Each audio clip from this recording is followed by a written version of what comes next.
여러분, 혹시 주변에서 소리 소문 없이 어느 날 갑자기 관계를 끊어버린 사람 때문에 당혹스러웠던 적이 있으신가요? 어제까지만 해도 웃으며 대화하고 술잔을 기울이던 사람이 마치 처음부터 알지 못했던 사람처럼 싸늘하게 돌아서는 모습을 보며 배신감이나 서운함을 느끼지는 않으셨나요? 아마 많은 분들이 고개를 끄덕이실 겁니다. 사람의 마음이란 참으로 알 수 없어서 어떤 이는 불같이 화를 내며 관계의 끝을 알리고 어떤 이는 조용히 썰물이 빠져나가듯 자신의 흔적을 지워버립니다. 그런데 말입니다. 우리는 흔히 화를 내고 소리 지르는 사람을 무서운 사람이라 생각하기 쉽지만 진짜 무섭고 단호한 사람은 아무 말 없이 멀어지는 사람이라는 사실을 알고 계십니까? 이들은 감정의 소모가 없고 후회 또한 남기지 않기에 가장 냉철하고 단단한 내면을 가진 사람들입니다. 이걸 설명하기 위해 평생을 타인에게 좋은 사람으로 남고 싶어 애썼지만 결국 가장 소중한 친구가 조용히 곁을 떠나고 나서야 비로소 관계의 본질을 깨달은 한 50대 남성의 이야기를 들려드리겠습니다. 그의 이야기를 통해 조선 최고의 실학자 정약용 선생이 강조했던 인간관계의 지혜를 깊이 들여다보겠습니다. 정약용 선생께서는 유배지의 고달픈 삶 속에서도 자식들에게 보낸 편지를 통해 인간관계의 준엄함을 끊임없이 가르치셨습니다. 정약용 선생은 말씀하셨습니다. 군자는 소문내어 사람을 끊지 않으며 말에 칼날을 세워 상대를 베지 않는다. 그저 조용히 거리를 둠으로써 스스로를 보호하고 상대와의 인연을 정리할 뿐이다. 이 말씀은 오늘날 우리가 겪는 수많은 인간관계의 피로감을 해소할 가장 명쾌한 해답이기도 합니다. 사람과 사람 사이의 거리는 가까울수록 좋은 것이 아니라 서로의 존엄을 지킬 수 있을 만큼의 적당한 빈 공간이 필요하기 때문입니다. 여기 한 사람의 이야기가 있습니다. 박진우 씨는 지역사회에서 꽤 평판이 좋은 중견기업의 부장이었습니다. 그는 늘 웃는 얼굴로 사람들을 대했고 누군가 부탁을 하면 거절하는 법이 없었습니다. 사람들은 그를 법 없이도 살 사람이라 칭찬했고 박진우 씨 역시 그런 평가에 자부심을 느꼈습니다. 그의 곁에는 늘 사람들이 북적였고 주말마다 각종 모임에 불려다니느라 정작 자신을 돌볼 시간은 부족했습니다. 그 중에서도 박진우 씨가 가장 아끼던 친구는 고등학교 동창인 이성민 씨였습니다. 이성민 씨는 말수가 적고 신중한 편이었지만 박진우 씨가 어려울 때마다 묵묵히 곁을 지켜주던 든든한 버팀목이었습니다. 박진우 씨는 생각했습니다. 이성민 씨만큼은 평생을 함께할 동반자라고 말입니다. 하지만 박진우 씨는 한 가지 실수를 저지르고 있었습니다. 자신의 넓은 인맥을 과시하기 위해 이성민 씨의 사적인 고민이나 치부를 다른 모임에서 술안주처럼 가볍게 꺼내놓곤 했던 것입니다. 이성민 씨가 불편한 기색을 내비쳐도 박진우 씨는 호탕하게 웃으며 말했습니다. 야, 우리 사이에 뭘 그런 걸 따지냐? 다 친해서 그러는 거지. 박진우 씨는 이것이 친밀감의 표현이라 믿었습니다. 상대의 침묵이 참을성인지 아니면 이별을 준비하는 신호인지 전혀 알아채지 못한 채 말입니다. 그러던 어느 날이었습니다. 여느 때와 다름없이 박진우 씨가 이성민 씨에게 전화를 걸어 주말 등산을 제안했습니다. 하지만 수신음만 공허하게 울릴 뿐 친구는 전화를 받지 않았습니다. 문자를 보내도 답장은 오지 않았고 며칠 뒤 다시 연락을 시도했을 때 그는 이미 자신의 모든 사회관계망 서비스에서 박진우 씨를 차단한 상태였습니다. 박진우 씨는 당황했습니다. 아무리 생각해도 자신이 큰 잘못을 한 기억은 없었습니다. 돈을 빌리고 갚지 않은 것도 아니고 심한 욕설을 퍼부은 적도 없었습니다. 그저 평소처럼 농담을 주고받았을 뿐인데 친구가 이렇게 하루아침에 돌변한 이유를 도무지 이해할 수 없었습니다. 박진우 씨는 주변 친구들에게 억울함을 호소했습니다. 성민이가 어떻게 나한테 이럴 수 있지? 말이라도 좀 해주지. 뭐가 서운한지 따지기라도 하든지 말이야. 이렇게 소리 없이 인연을 끊는 건 너무 비겁하지 않아? 하지만 정작 이성민 씨의 생각은 달랐습니다. 이성민 씨는 박진우 씨에게 수차례 기회를 주었습니다. 선을 넘는 농담을 할 때마다 가벼운 경고를 보냈고 자신의 사생활을 누설할 때마다 표정으로 거부감을 나타냈습니다. 그러나 박진우 씨는 좋은 사람이라는 가면 뒤에 숨어 상대의 섬세한 신호를 무시했습니다. 결국 이성민 씨는 결론을 내린 것입니다.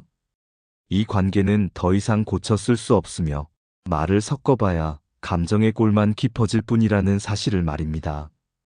그래서 그는 가장 단호하고 냉철한 방법인 조용히 멀어지기를 택한 것이었습니다.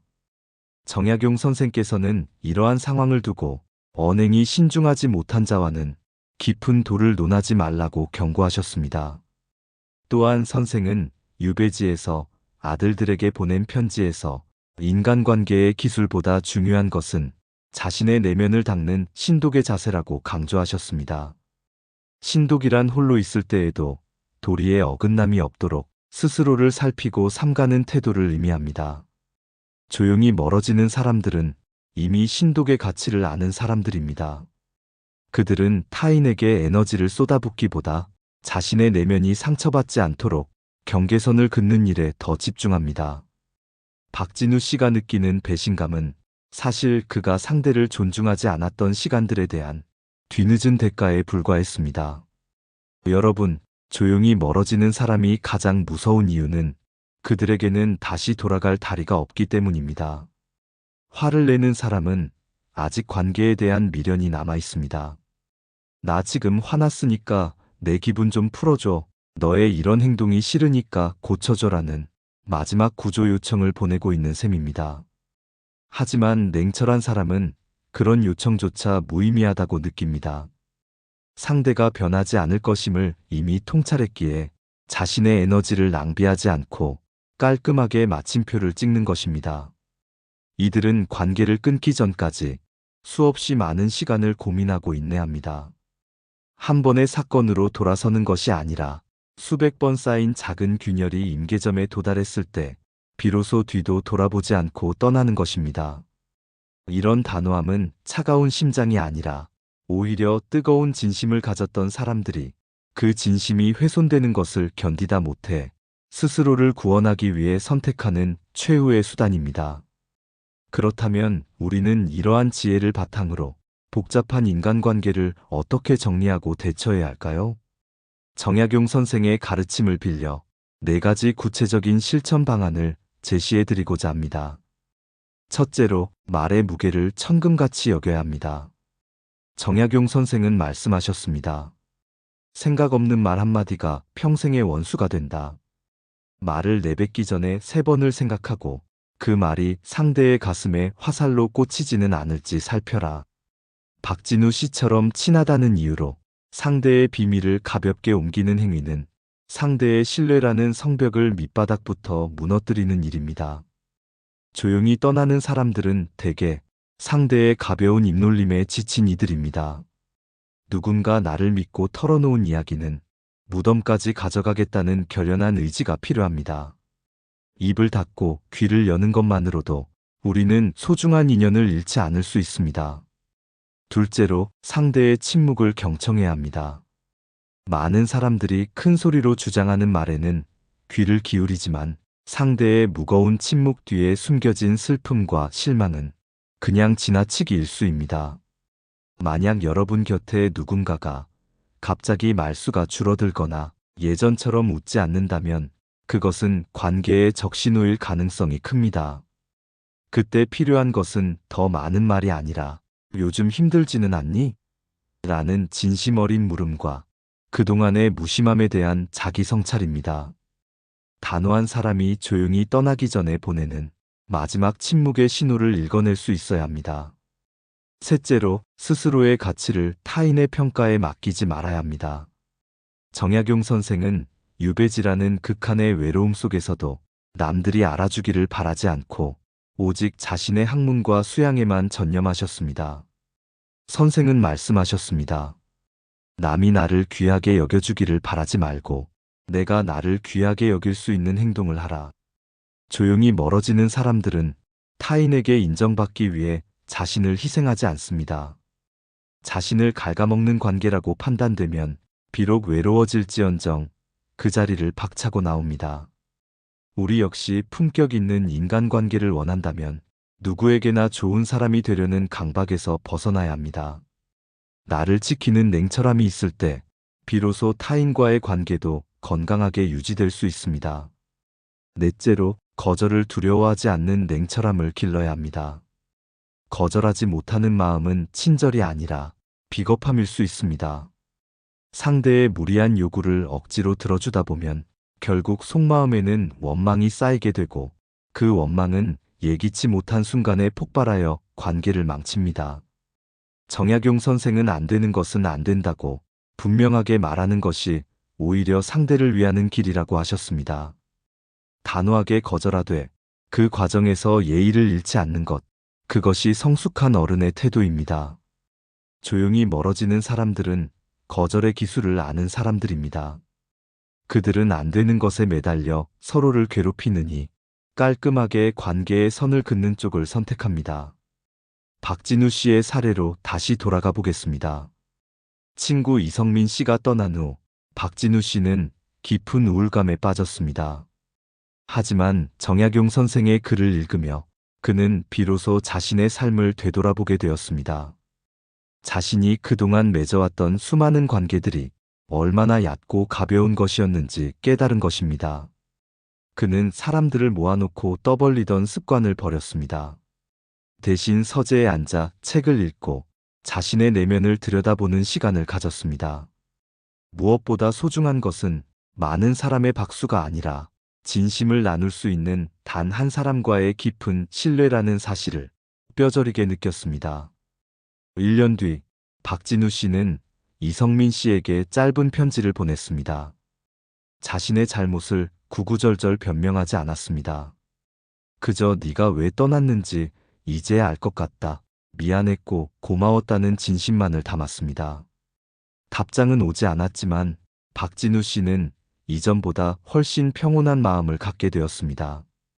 그는 이제 조용히 멀어지는 사람의 마음을 이해하게 되었고 자신 또한 누군가에게 상처를 주기보다 조용히 자신을 지킬 줄 아는 단호함을 갖게 되었습니다.